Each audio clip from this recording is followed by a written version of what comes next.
Welcome to the Big Phil's painting demonstration during the COVID era, in New Iberia, downtown New Iberia. I'm going to do this scene. It's at the corner of North Iberia and Main Street, and I really like that building back there that you see. With the overhang. It's real pretty, and we have a raking view. And it's just now. It was in the sun earlier this morning. This side. The sun is sort of moving across like that, so this will kind of be backlit, which might be helpful, because sometime in the morning we're expecting a little line of rain to go through, and it may go from sunny like this and mostly blue sky to cloudy, and so that's going to be kind of a very adverse situation to deal with here. So the first thing I'm going to do is just do a little sketch to kind of play around with the composition here and get those big elements. I don't do a lot of drawing before I start, but I do want to work out the composition. So we'll kind of zoom in close on the painting right now.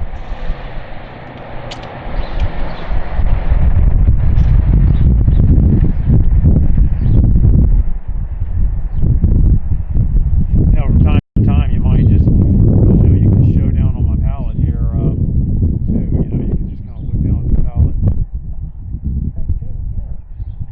Yeah, what I'm doing is I just have these primaries and secondaries, I just mixed all of the earth colors, and right now I'm just mixing a neutral color to do a little sketching with. Oh, no thanks, I appreciate it though.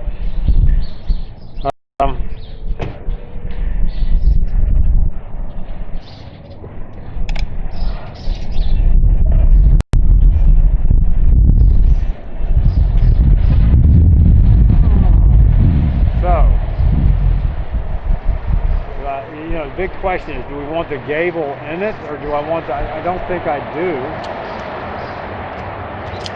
And so I'm just looking at the big negative shape between the building and the near ground, and the buildings in the background, and the sky.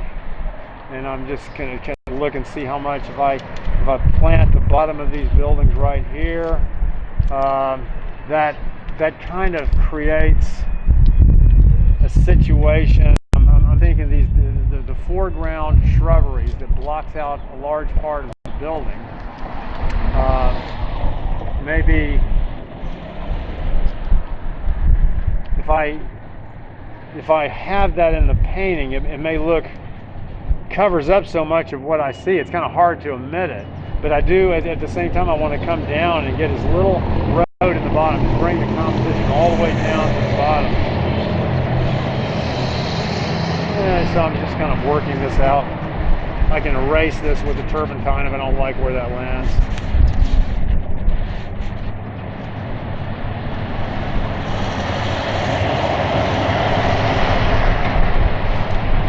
We'll do that. I've just got to juggle around with these different shapes. Might try a couple of things before I land on just what I want here.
see the overhang of the big building. That's kind of what that is. That's the balcony. These are the buildings on the other side. Those are those two long telephone poles there.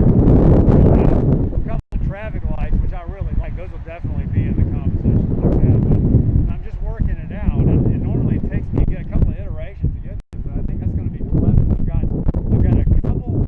I'll be able to see one of those little gable windows right there. That's a nice feature. But I'm not showing so much of the expansive, boring, all of that stuff that just keeps going. It's just less interesting, and this is a little more interesting here. So,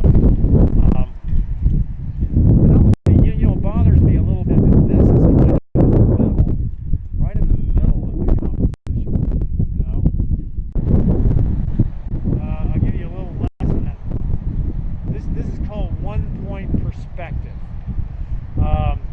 And in one-point perspective, it means that there's one vanishing point here, and I'm going to show you. If I were to look parallel to the sidewalk where I'm standing and look straight through, there would be a vanishing point. If I were to stand over there by that distant building, and here's the sidewalk over there, and if I were to walk over there and stand on that sidewalk, my head level would be about right there.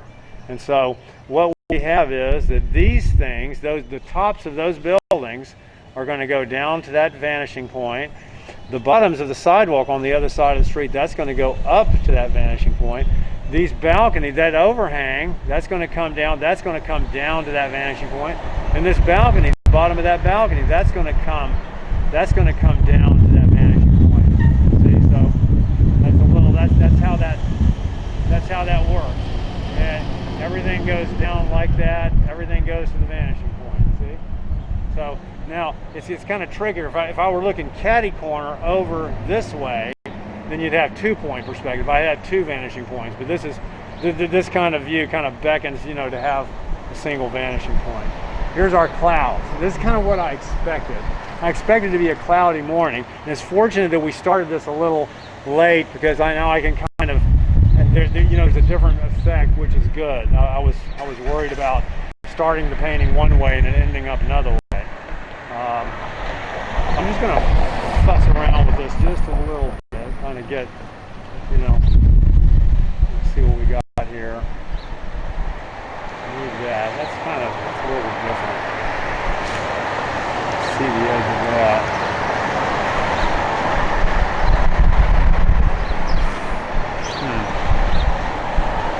Yeah, we're just going to go with that. Now, all right. I drew a lot of stuff on here just so I could figure out where things were, but we're going to have a very coherent, solid underpainting. And so now it's time. I was using a little tiny brush, to sketch with. I'll hold it up. See? Now I'm going to switch to what I refer to as the heavy artillery. Because we're going to cover a whole lot of ground quick.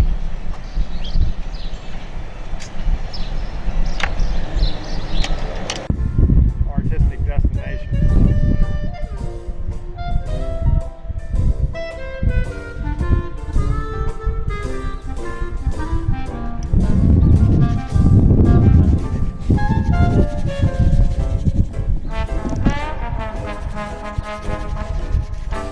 Look at that. Who thinks about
inside, but you have to remember that on an overcast day, even all of that white clouds up in the sky or the light source is like walking into a Home Depot store, and they've got those rows of bright lights, white lights up on the ceiling.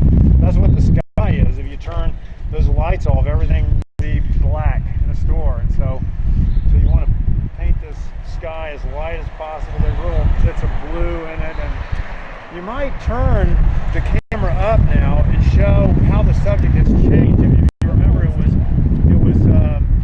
cloudy originally, and you can see how the building has gotten darker and the sky is really light now because of the overcast. So see how it is. Look at that. Look at my painting so far. See how I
unified busyness, little poles in there, and I'm wondering if I want to paint those negatively. That is, unify this underpainting, this dark underpainting, and cut the little holes in the light instead, or if I want to just paint them on top. I guess I'll paint them on top. I could go either way. Same with the light poles. I'll just paint the light poles on top. When you're working in oil paint, it's easier to paint light on top of dark, but you can go either way. If you use dark, if you paint dark on top of light, though, you have to use a lot of paint because the lights are more opaque. Anything with white mixed in it is more opaque. Anything with dark, less white in it, is more transparent. Here comes the sun. It'd be comfortable standing out here too if it sticks with the mostly cloudy.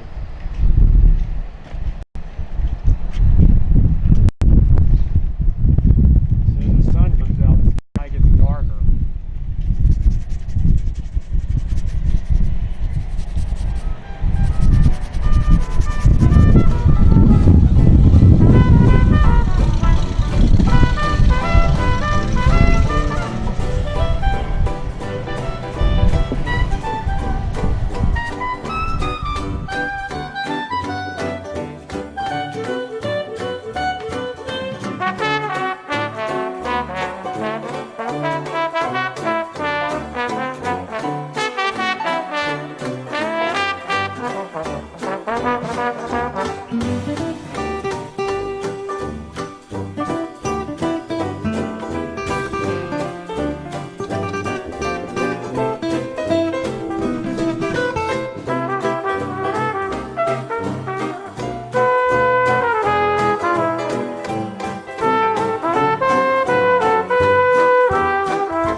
The lightest thing in the sky, it looks like here, but that's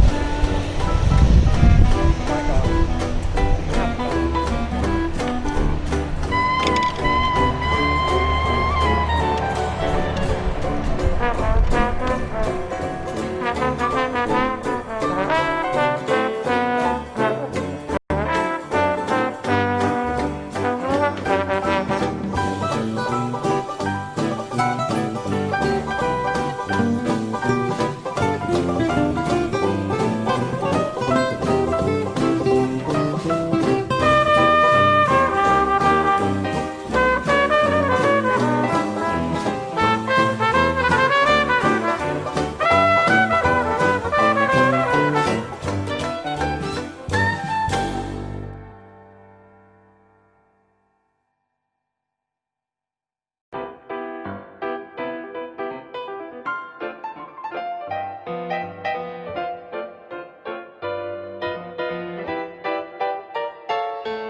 lights coming through and little bits and pieces here.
Street lights and all that, they're just basically a dark silhouette.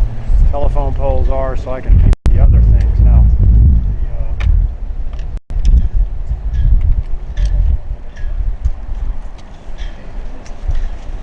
The thing that I can paint from memory when the sun goes away, I want to save that to last. Really concentrate on the colors. I'm going to get this road a little bluer.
elements affect your approach to a piece?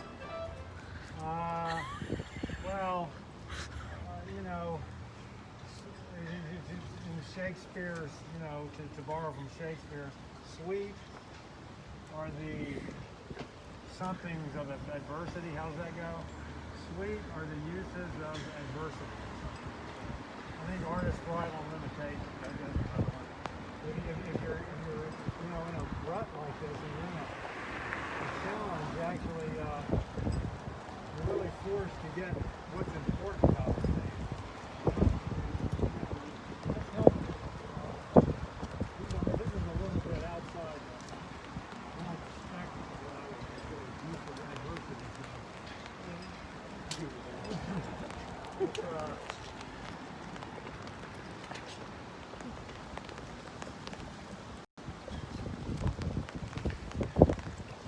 Can you toss that in the back of the car for right now?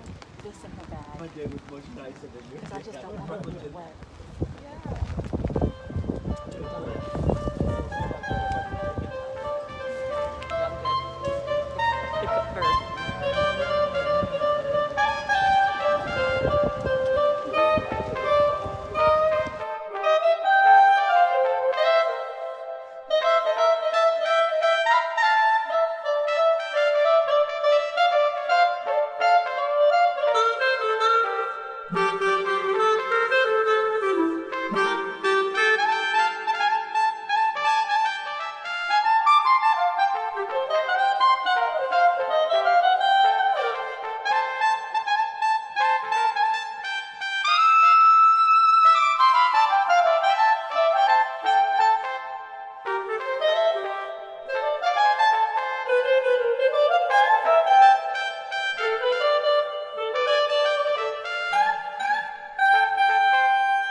actually, they don't make them as well as they used to. I have one from 1990 that is still the old, and you know, it's, when these break, I pull it out now because, you know, the rivets and things, you know, the screws are wearing out on this one, but I keep them a long time. I do things to fortify them. I put cups and real joints and various things like that. I cut the handle up, see the rope handle I put on it? So I make, you know what the Shelby Mustang is? Yeah. Okay, well, this is a Sandusky Julian. I get the Julian and I do a whole lot of modifications on it before I even use it. And it's like working on a piece of ranch. But eventually the rivet, see that rivet? Yes. The annular space inside the rivet will wear out inside the wood and it starts to get rickety, and I like it to be real solid. And this one is still, what's wearing out on this one, because the screws are cheap and they're stripping the screws, and I have to get replacement screws, and they don't, you know, it just starts to get where I kind of need to get a new one. But the one I have from 1990, aside from the little rivet joints, that thing is just as solid as a rock. What time is it? Yeah, what time is it? 10 after 11. All right, good. I'm just pacing this because I'm going to do this. I'm going to accentuate that little paper. I'm going to put these things like the telephone poles in because they're just kind of dark silhouette. But, It's beautiful already. well, you know, it's it's kind of a rough ride. I kind of got lost in my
I don't even know if that sign, that sign kind of just, you know, that, I don't think that contributed anything.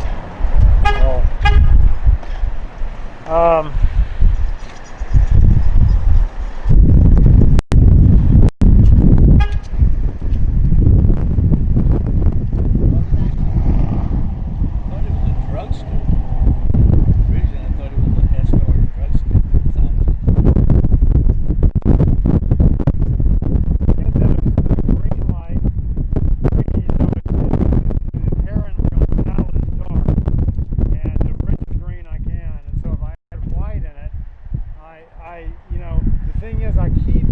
because it was overcast, I keyed the sky up so high that that it will compete. So to get the light that reads the best, I really need to use the yellow lights. But I hate to do that. I'd rather make it green or red is more evocative. I think I'll put green lights on it.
that's real titanium white, real cerulean. The viridian hue, cat red deep hue, cat orange hue, cat yellow hue, and one in yellow hue.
I'll wait till it dries, as I say, to get all the grass and junk out of it. I like the grass. Maybe we'll leave the grass in there. Why not? Certainly doesn't hurt anything. It looks like birds flying, like there was a wind coming. Something wicked this way comes. Yes, it's like a name for your painting. crows all scattering into the air because something very bad is about to happen. It's all part of the story. You've heard of Mary and I had the easier days of it. Looks like you went through 4 seasons in 2.5 hours.